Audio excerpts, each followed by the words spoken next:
की बात है। एक बहुत ही प्रतापी राजा था। उसके पास एक बेहद खूबसूरत और आलीशान महल था जो चारों तरफ से बाग बगीचों, झीलों और मोरपंखी पेड़ों से घिरा हुआ था। उस राजा की 3 बेटियां थीं, लेकिन सबसे छोटी राजकुमारी सबसे ज्यादा सुंदर, मासूम और दिल की साफ थी। वो रोज सुबह उठकर जंगल की ओर चली जाती थी, फूलों से बातें करती, तितलियों के पीछे भागती और छोटे छोटे जानवरों को अपने हाथों से खाना खिलाती। उसे जंगल से बेहद प्यार था, मगर उसे इस बात का अंदाजा नहीं था कि उसी जंगल में एक भयानक और बदसूरत शैतान रहता है। वो जंगल कभी बहुत सुंदर हुआ करता था, लेकिन कई साल पहले एक और राजकुमारी वहां घूमने आई थी।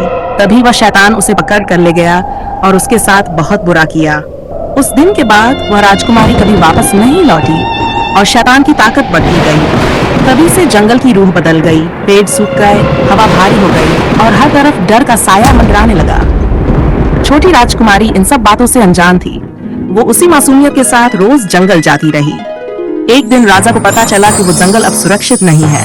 वह डर गया, घोड़े पर सवार हुआ और अपनी सबसे प्यारी बेटी की तलाश में जंगल की ओर निकल पड़ा। मगर बहुत देर हो चुकी थी, राजकुमारी वहां नहीं थी।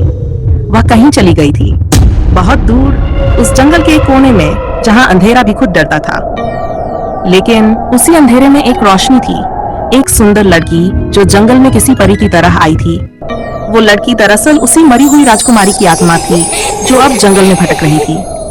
उसने छोटी राजकुमारी को अपनाया, उसे सहारा दिया, बचाया और दोनों एक दूसरे का दर्द समझने लगी। राजा अपनी बेटी को नहीं ढूंढ पाया, मगर वो छोटी राजकुमारी उस परी जैसी आत्मा के साथ जंगल से कहीं दूर चली गई, एक ऐसी जगह जहां न डर था न शैतान। कुछ कहते हैं वे दोनों अब भी किसी और लोक में साथ रहती हैं, एक नई दुनिया में जहां सिर्फ प्यार और शांति है।